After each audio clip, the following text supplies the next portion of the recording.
Middleware collaboration with some of my colleagues there. First of all, a bit about NearByte Recurrent Grid. Grid was a big buzzword in the 90s, and as you probably know, much of that buzz has now moved on to the cloud. Yeah, sure. I think some of it is pretty much reinventing the wheel, but I'll cover that during the talk. So anyway, in the mid-90s, we had Ian Fosdan and Carl Hesselman presenting this whole idea of the grid. At that time, we had the internet where you could easily access all kinds of information, but they wanted to take that idea and spread it out to all kinds of resources. That is, accessing computing power, storage, even special devices like telescopes, accelerators, like big accelerators that they have at CERN and so on. So they wanted this big unified access to all these resources, and they had a focus on including things like applications and also including people into the mix, focusing on sharing resources efficiently and enabling collaboration between users, especially using this term virtual organizations. I'll come back to that. So after a few years of development, we saw especially the Globus-based grid middlewares taking on, and they didn't really manage to capture the original vision, in my view. They worked quite well for the specialized people who were doing physics simulations and were able to send out the data to different machines and handle jobs like a big batch system. But the ease of use and the collaboration wasn't really part of the package. So we wanted to try to address that with this new grid middleware called Minimum Inclusion Grid, or MiG for short. And if I go back to the previous slide, the overall architecture in the Globus-based grids, the grids middleware that I call third generation, this is all-to-all communication. Users and resources communicate all-to-all.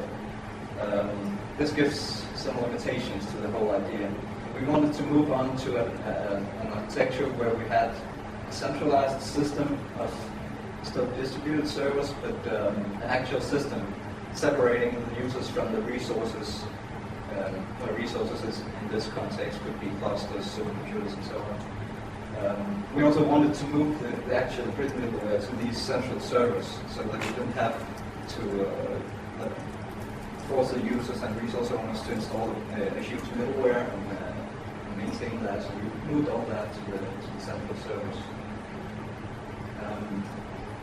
Another part of the original vision was that the whole grid should appear like this huge virtual machine to the users, and by doing this completely different architecture, we could actually try to achieve that. From a resource perspective, grid should just be a set of users, user accounts of the resource, so that pretty much map to the existing system where they have local users already in the process.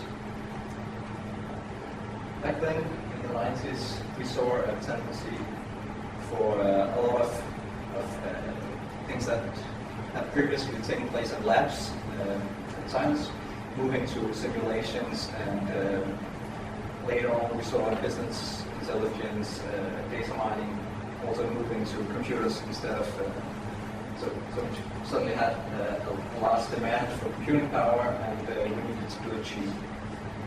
At the same time, we saw computing power being moved to data centers, where we had professional administrators taking care of all the maintenance. That will allow us to make it cheaper and more efficient, easier for the user, if, of course, we can provide some kind of interface for them that is familiar. Just to try to avoid the pitfalls that we saw from the first generation grids, we came up with these 4 rules that we try to follow very carefully. The first of them is the minimum exclusion. We don't want to force the users or resource owners to install anything on their computers. We try to keep everything on these big servers. The second one, which is probably a bit more important in this context, is that we wanted to avoid the mess of tons of different implementation languages and simply stick with Python all the way through. Unless, of course, there were some things that we couldn't work around. For example, when we work at kernel level for some advanced optional client features, then of course we had to go away from that. But as long as we could, we stayed with Python. And of course, we wanted to keep this transparency focus to keep the ease of use and avoid users having to manually tamper with a lot of details that they don't really need to know about. So from the user side of things, we have users just have a browser and they get a user certificate, which is standard X509 certificate, uses many grids, and they use that for their authentication and authorization certificate. That's what they need for all the base use. If users want to do advanced stuff, for example, script a large number of tasks, then they can optionally download additional scripts for that, but it's not really required to use the grid. On the resource side, we try to limit it as much as we can. Again, we don't require any installation. Simply create a number of user accounts on the resource that is in the cluster supercomputer, and allow the MiG servers to access those accounts with an SSH inbound connection, and allows the accounts to connect to the MiG servers using HTTPS.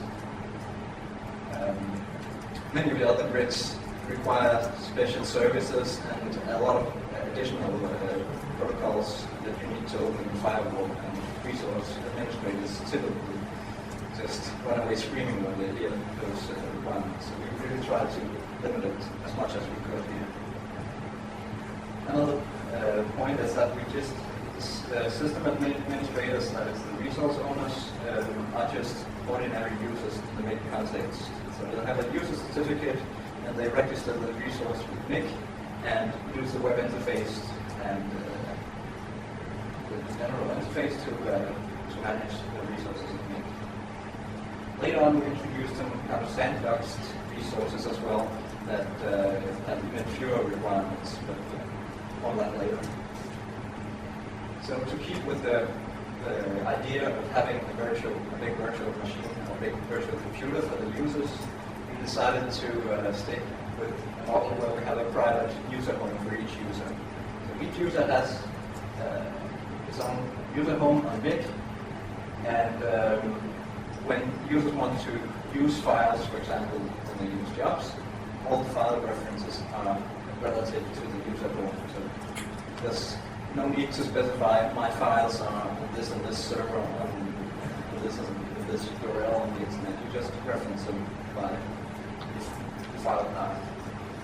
And in practice, we've developed this web interface for file access, which resembles any local file manager, so it should pretty much work like a big virtual copy of your local computer.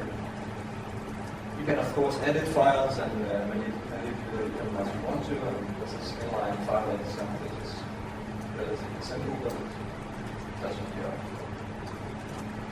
Okay, so generally, when you work with grid, you have some tasks that you want done, and you split up the tasks into jobs. So you have some kind of batch commands that you want to run, and you need to specify how many resources those commands will use. For example, how long will it take to run them, and how much memory and stuff like that. And then, of course, if you have any input or output files from the job, you can specify that as well. So in MiG, there's an addition, because we have this centralized MiG system of servers. You always just send your job to MiG and let MiG handle all the job control, instead of having a local client keeping track of resources on jobs. So you send the job to MiG, where it becomes queued, and if you have multiple servers, and of course you can replicate these jobs to make sure that it's lost. And then when a resource is available, it will ask for a job and will schedule a suitable job for that job slot. Send the job there to make sure it gets executed. Of course, if something goes wrong and the job never returns, then MiG takes care of rescheduling it for another resource. So the user doesn't have to worry about it. If you want to cancel jobs or freeze jobs and stuff like that, you can of course do that. But otherwise, you leave everything to MiG service. If you actually want to do grid-style applications, you have some kind of interface, and then in the engine below, you split up the actual work and send it out to jobs. So that's a typical use. Again, to keep things simple, we've made a web interface where you simply fill in the commands you want to run. In this case, it's the simplest job possible, follow a grid. And if you scroll down, you can specify additional resource requirements. Then at the bottom of the page, there's a submit button. When we hit that, the job gets queued in MiG servers, and you will see it in the jobs list as queued first, and then when it starts executing, you will actually see this top image where the job is executing, and then at some point when the resource finishes executing the job, it will automatically switch to finished. And then you can right-click on the job entry there and look at the results now. So in this case, I opened the status files that will automatically become available in your MiG user home, and you see quite cryptically named that you have 4 files for each job, standardized, and there are 2 status files for case of those. And in this particular case, I opened the standard out file, which just displays the code grid. Pretty simple. As soon as you go beyond using just basic shell commands like the one I used here, you end up having to rely on the resources having some kind of software available for you. And we just reused the general idea of runtime environments that's pretty common for most Middleware. So users and resources can negotiate conditions for the job by setting up runtime environments and specifying which runtime environments you need in your job. So if you specify a particular runtime environment in your job, the job will only be sent to resources that actually advertise this corresponding runtime. There's a one-to-one map there. In this particular case, I'll just show you a short example using a Python runtime environment. So we have a Python runtime environment that just indicates that any version 2.x of Python is available on the resource, and in the job we can use Python using the Python environment program. So in the actual web interface we have the list of runtime environments, and anyone can define new runtime environments, and it's left for the resource owners to actually specify that my resource implements this runtime. The actual case of a Python job, taking the sample here, it uses the Fibonacci number algorithm. So I have a Python application in my MiG home called fib.py, and I just opened it in the editor. It's very simple. It's just a naive implementation. It takes the 2 previous Fibonacci numbers and adds them on to the next numbers. It recurses back that way. And then in the actual job, I'll take that from the bottom here because, first of all, I use Python interpreter as a resource. So I specify I want Python 2 runtime environment, and then I know from the Python environment that will enable the $Python environment in the job for me to use, so I don't have to worry about the actual location of the Python interpreter on the resource. Then I specify my application and an input argument because I want, in this case, I want the 26th Fibonacci number. In the list of executable files to my job, I specify fit.my because it's directly in the root of my MiG home directory, and then some additional specs because I know approximately how much I need to run this spec. And then I get the job result back and then 26 Fibonacci. And if there's time, I can show you afterwards actually. Small item. So if we go back to the original vision for grid, we had this important part about virtual organizations. So the point was that we want people from different organizations in the real world to be able to easily collaborate. For example, it could be people from different universities, different companies working together on a shared project. And really some sort of means for actually enabling them to collaborate in an efficient way. So in MiG, we try to implement that in the form of what we call regrids, which enables users to dynamically sign up for collaboration and share files, share resources, and they get access to private and public web pages that use the project. They have wikis and version control systems for if they want to develop code, they might want to collaborate and keep track of the different versions. And there's a small forum as well to ease communication generally. An important aspect here is that regrids are completely user managed. So all users in MiG can create their own regrids and manage them. That is, sign up new users for them, decide who owns the regrid, who can control the regrid. They can even make nested regrids to get some sort of hierarchy in the structure. So I'm just going to show you examples of each of these features. So on the regrids page, you can see at the bottom you create new regrids. That's for anyone to do. And then at the top there's a list of all the available regrids. These regrids that you see here are the ones, some of the ones that I own, and that automatically results in full access from each of those regrids. For members who are not owners of these regrids, you will only have access to some of these features, the ones that aren't related to actual administration of the regrid. Most of the features. So you can do all the collaboration, but if you're only a member of the regrid, then you can't decide who else is a member. If you're an owner of the regrid, you can go to the administration page and decide who's a member, who's owner of the regrid. You can decide which resources can participate in the regrid, that is, which resources can take jobs from this particular regrid and add starters to the regrid. Just an example of a project using the web page for the regrid. And the same project has a wiki, internal documentation. There's a source code repository where the participants develop software for this particular project. And you can use the web interface for read-only access.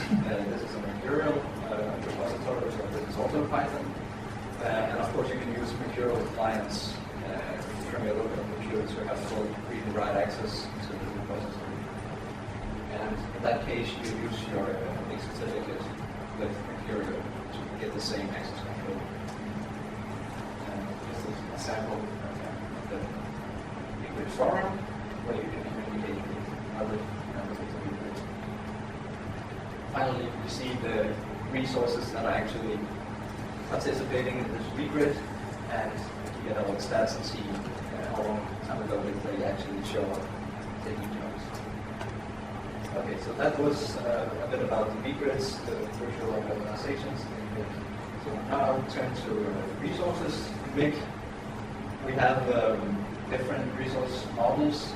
First of all, we have a model which resembles the one used in many quick middlewares. That is just clusters and supercomputers signing up for jobs in a grid. In this case, we just try to make it a bit easier to sign up because you don't have to install anything. You just go to the web page and enter your specs for the resource, and then you can immediately use simple web buttons to start resourcing in context. This also enables resources to deliver storage to particular grids in addition to just the account. Later on, we developed another model to make it even simpler to contribute to grid, because we've seen a lot of these SITA and folk and going all these public resource computing initiatives where people can contribute their spare compute cycles to compute-intensive projects. So we developed a simple screensaver application that simply launches a virtual machine that runs MiG resource in it. So when the screensaver kicks in, it starts this virtual machine and then takes jobs. When the user comes back to the user's computer, the virtual machine is killed and any jobs running will be retried later automatically. So it gives them an easy way to let people contribute. We made a live CD that allows us to put PlayStation 3s with powerful cell processors on the grid, and we did a proof of concept one-click resource mode where you just use the Java virtual machine and a browser to open a single web page and start contributing to the grid. When you have resources in MiG, they will appear under the Resources tab. If you own the resources again, you will have access to administrating them, otherwise you can just view the specs and see what resources are. When you actually own a resource and go to the administration page, you'll have this. This is just a shortened form of the resource configuration, but there's also a full editing interface available where you have a form that is a bit more user-friendly to use when you want to specify the specs for the resource. And at the bottom, you can see the actual control of this resource in relation to MiG. You just hit the restart button here to start the resource on MiG, and it will start taking jobs. Okay, so as I started out mentioning, we've seen this bus going all the way to the clouds. First of all, we had the bus around the grid, and after many years of grid middleware development, we kind of ended up with grid middlewares that were well suited for these very specific purposes of handling jobs in relation to, for example, high energy physics, where we had users that were quite knowledgeable about the underlying infrastructure and so on. So they could use it, and they still do that, but it was way too hard for ordinary users to just go on and use this for an easy way to use grid. So we saw this rise of the cloud happening, and I'm not going too much into detail about this, but you probably know that these three types of cloud definitions. Something as a service, you have web services, platform as a service, where you have some kind of software stack that you build a web service up on, and finally the low-level infrastructure as a service, where you have some kind of virtualization, so you get what resembles a bare metal machine that you run your own entire operating system on. So how does that come into play in relation to grid?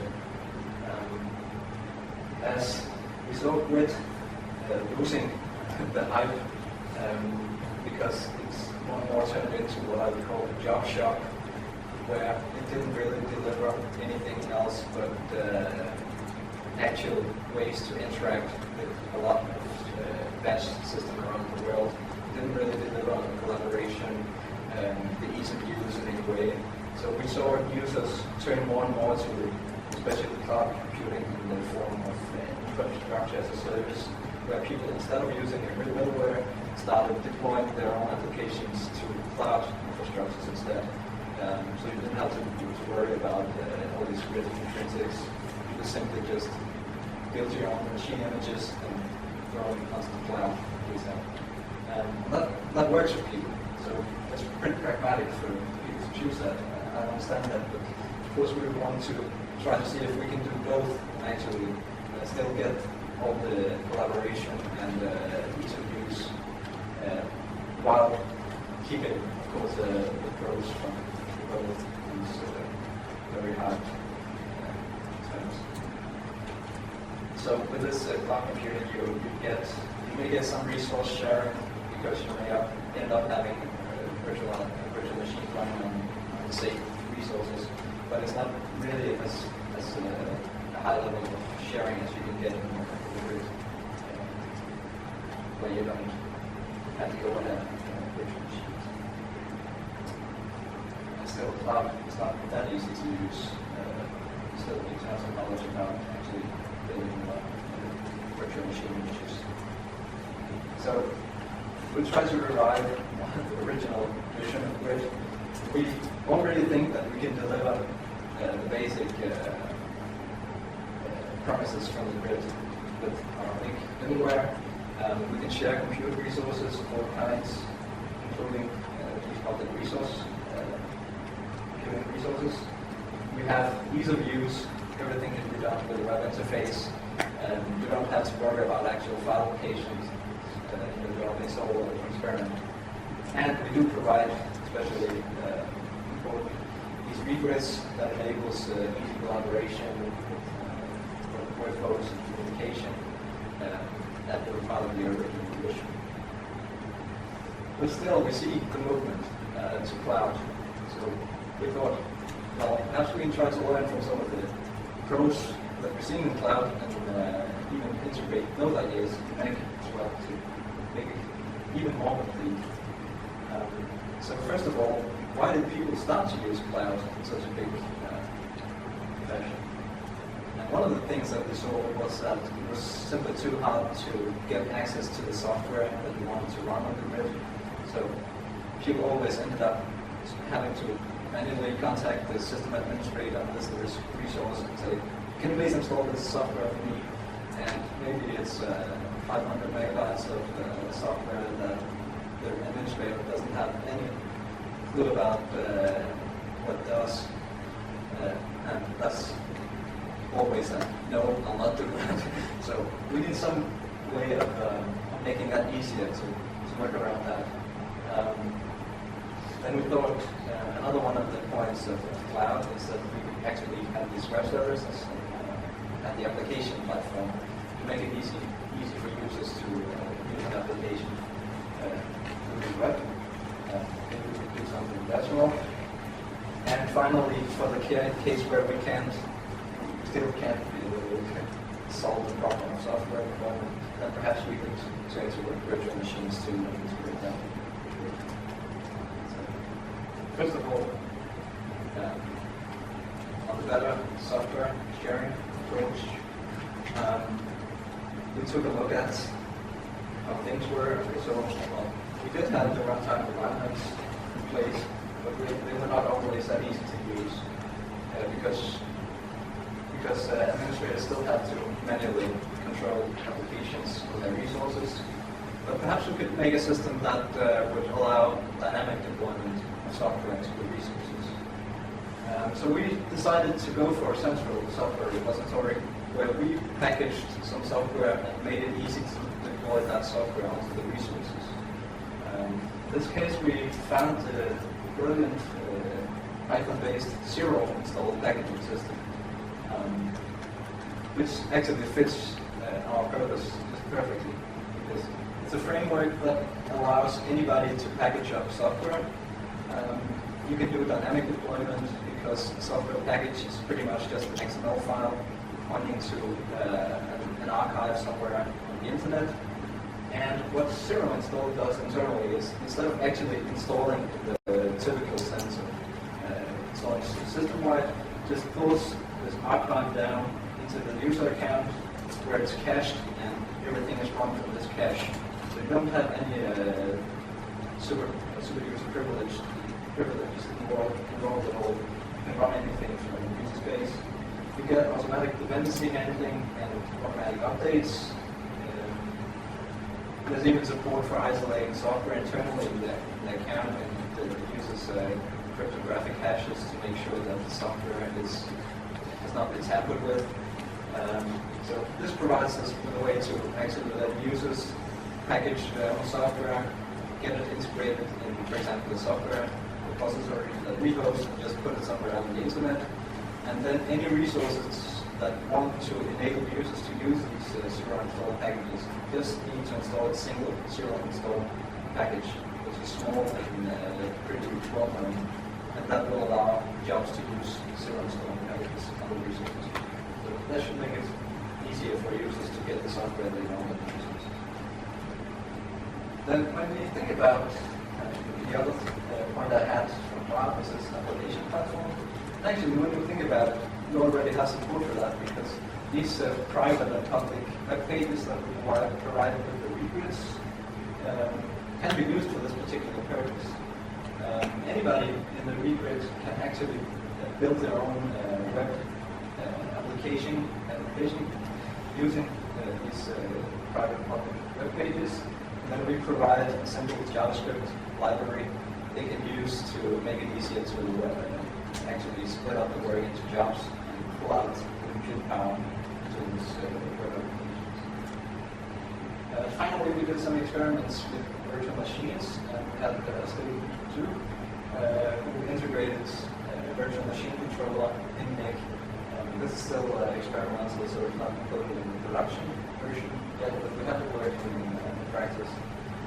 So we simply use web interfaces to build your virtual machine image, and then you can use these buttons at the bottom here to actually fire up the virtual machines onto grid resources, and you can even get a DNC display running in the web browser, contacting the resource, so you can actually maintain this anonymity between resources and users, because it all goes through the MiG servers.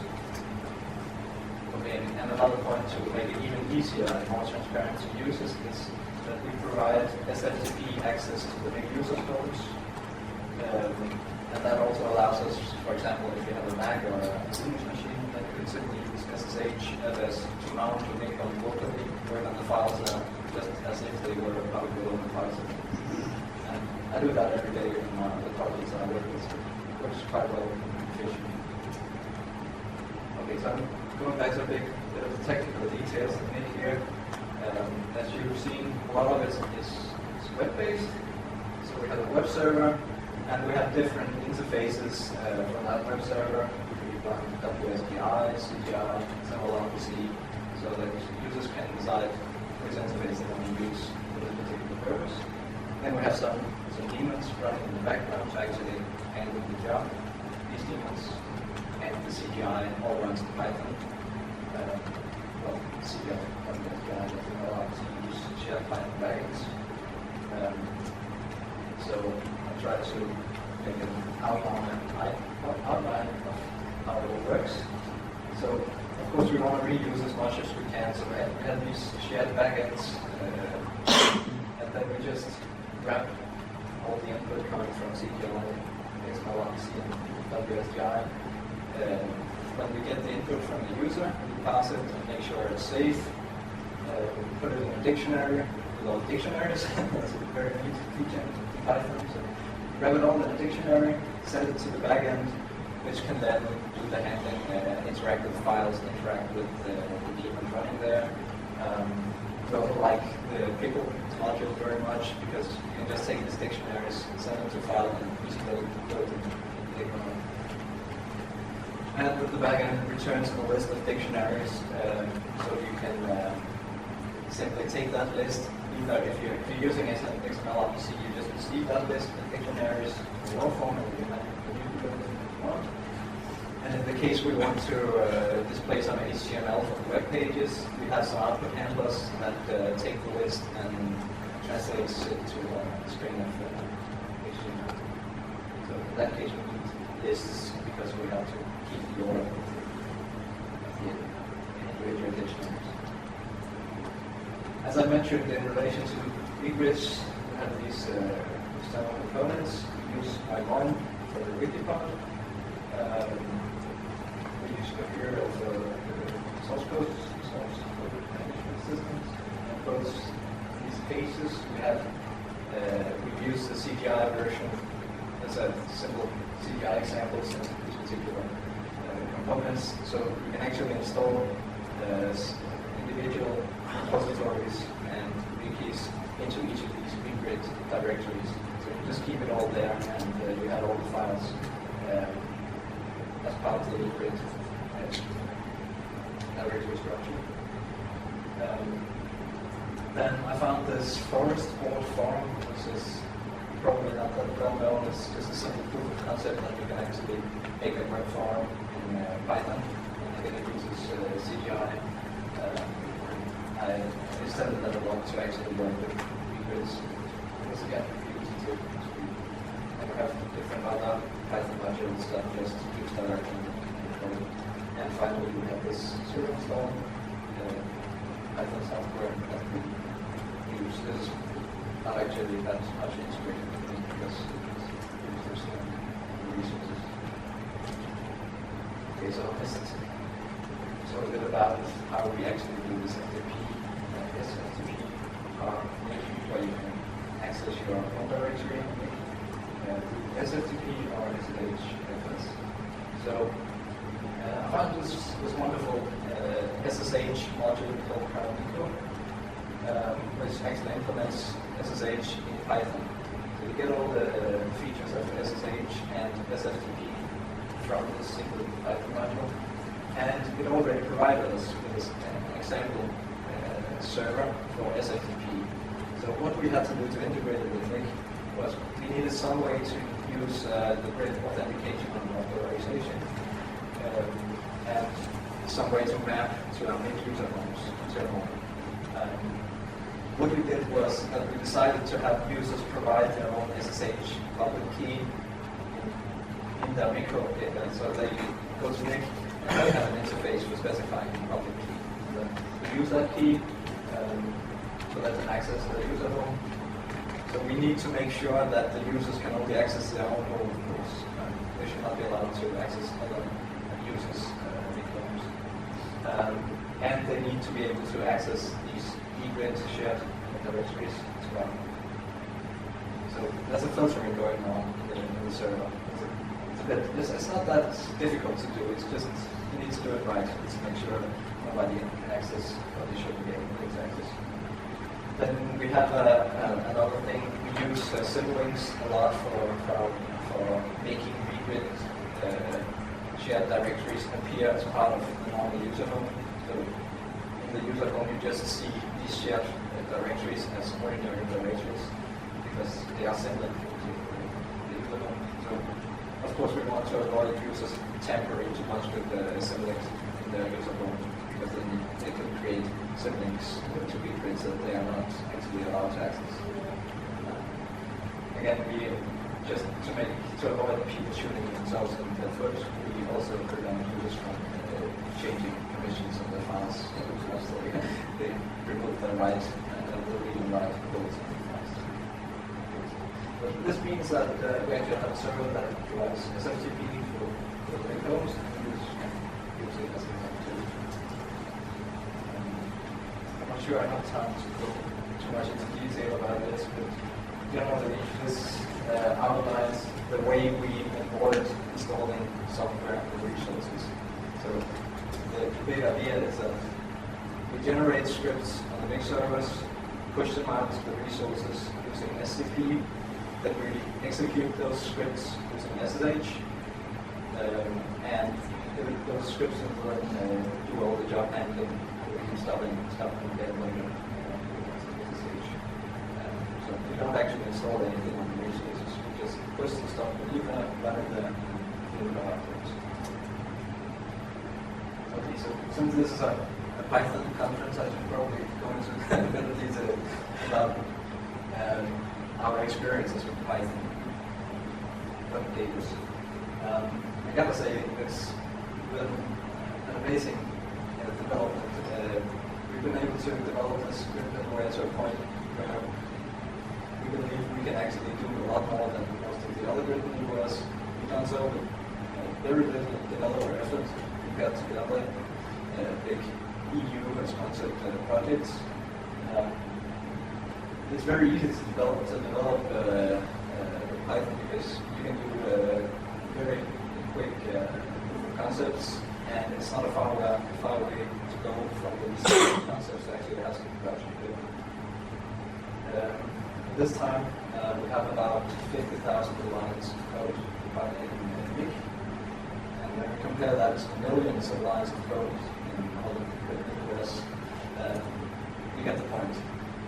This also makes it a lot easier to maintain and get into further development because, well, less code means less time to get it. We are especially happy that we have this very easy and flexible data structure and dictionaries, and we actually end up using dictionaries and Biddle instead of databases.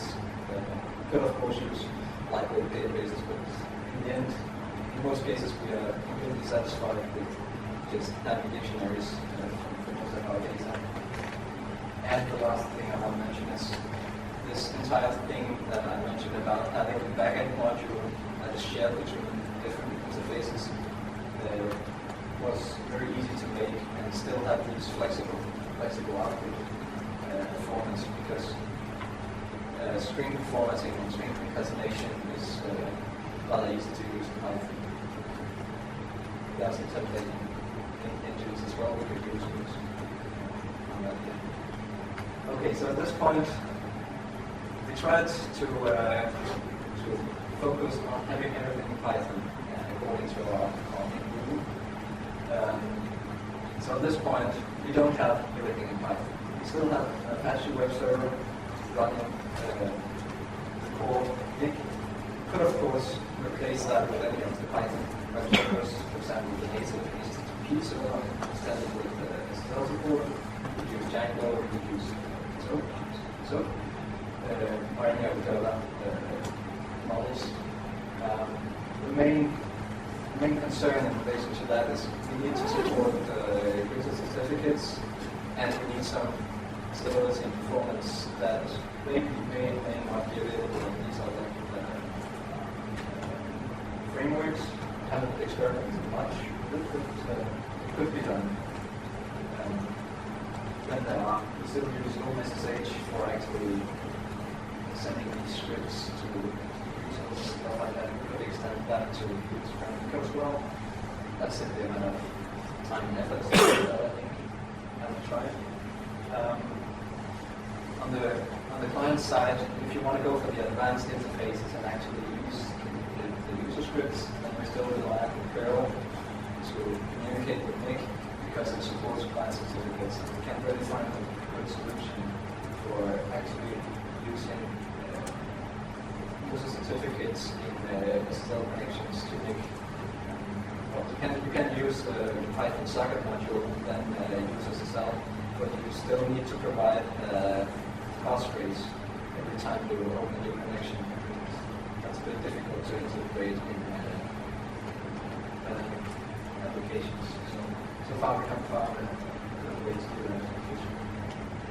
And we have some other things like we could use HTML template engines and stuff like that to generate all your output from templates instead of what we do now is just manually and then strings. There are a number of things we do here, but we have shown that it's possible to go even further using Python, but it's a matter of time. I'll try to sum up where we are now with MiG. From our point of view, we have a feature-complete Middleware. You can do all the things that you want to do in a grid. Of course, you don't want to come up with the ideas, but all the things that you had in the original edition. It's rather easy to use. It's all web-enabled, transparent to the user. It's easy to use for the resource owners, so there's no incentive to say, oh, I don't want my resource updated because it's too much hassle. We provide flexible resource sharing with different resource models, dedicated resource, public resource computing, and the latest addition is the virtual machines style. And then we have liquids for this dynamic collaboration, and resolve a way to make simple applications using liquid web pages. We focused somewhat on dynamic software deployment with zero install. That should be pretty easy by now to export your software on the grid. So what's left for us is so far it's been pretty much a research project. We haven't had these big production sites keeping us busy with the production related code. We do have a production setup where we use our grid for different research projects and for courses at the university, but it's not a big scale yet. And of course, that means we also haven't done that much in relation to actually get good performance when we want to distribute, make servers, and those are issues that we want to address. That's what I have. Just want to show just the info page if you want to know something more about including grid, and then I think there's any questions. Yes, there's one minute.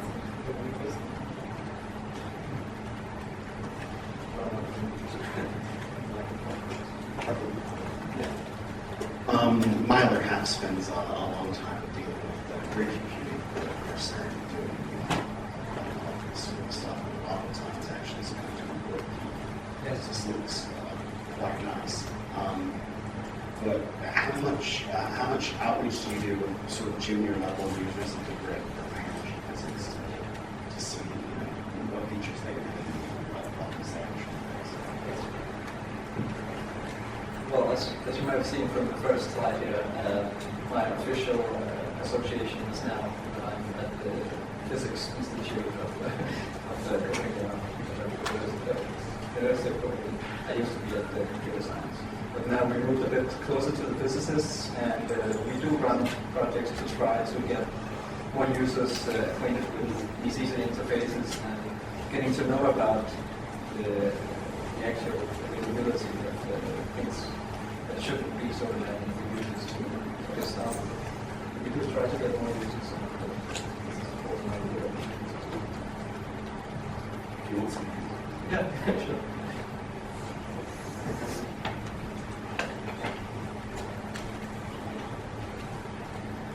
I've also a question, because I'm not coming from the commercial high performance computing. Have you any measures for license handling? So, for instance, if you have a lot of simulation codes or things like that requires a commercial license and the availability of a license server, it's, in my experience, it's usually a problem that it's not easy to tackle. Yeah. Actually, I think that that's fun.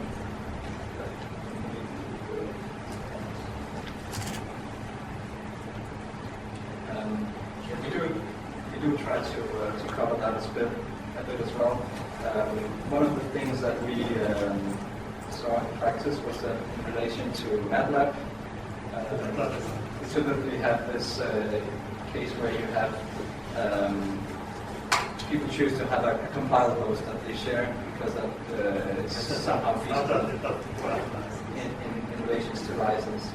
And in this particular case, the actual application platform that I showed here is MATLAB helper application. So all the users of this vGrid can go to this application portal, submit their MATLAB code. It will automatically be sent to the compilation host with the license. Then they get the compiled version back to the Nico, and then they can send it off to resources where they don't need the full license. I think they need some runtime license or something like that. But at least they need the runtime software there. But you get around the license issue by doing this in a legal way. Yeah. Well, which license is this project under? Minimum intrusion grid is GPL 2. and to reuse some components that are BSD or more free for some of the sub-components. Generally, it's at least it's GPL2 or more free.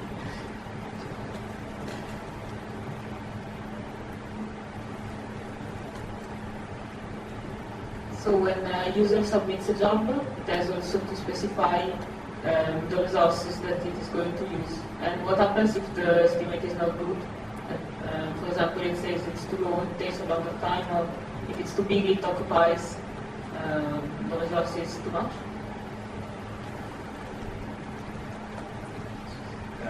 First of all, if you specify less resources than what you need for the job, then you will typically end up having the local resource kill the job when it has used all the resources that you specify. It depends on the actual resource. The usual thing is that there's a local batch system running over the resource that will take care of that. That's one case. But if you, on the other hand, specify too many resources, then it's not really a big deal. The only thing that it will result in is that the scheduler, MiG, will have a harder time finding a good job slot for you, and you may end up having the job wait longer because you'll have to wait for a suitable job slot, which could be perhaps found early if you have specified what close to what you need. So,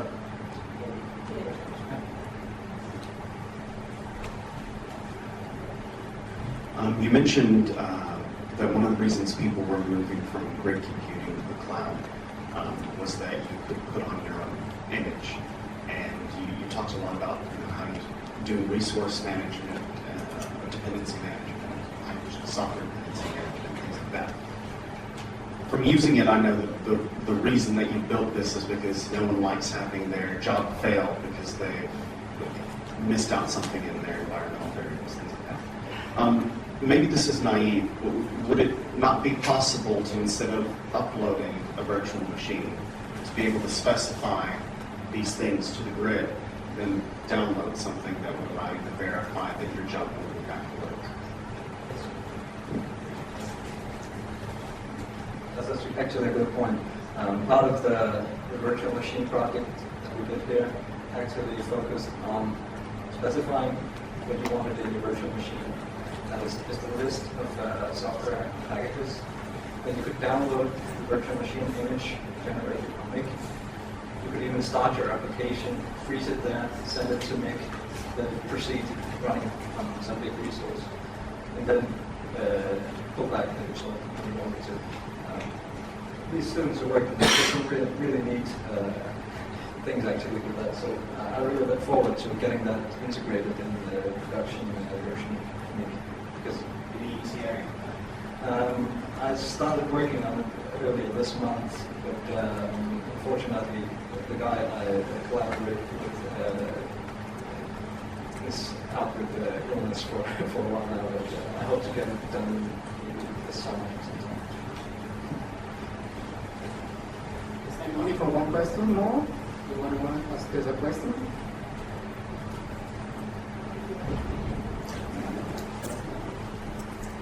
And what about the security on the data that are on the resources on the cloud and so on? So what happens if they disappear or something like this? I mean, if you're thinking about user security, so I mean about user losing their data.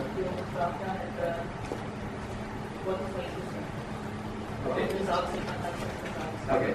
Yeah. So we have a replication of files in MiG, and we have backup of the user homes. But when you send files to resources, then their MiG takes care of cleaning up afterwards, removing any files you have there. Of course, you could have resource owners, if they have privileges, they can of course monitor all files on the resource. So you need to do some manual encryption or something like that to make it completely trusted.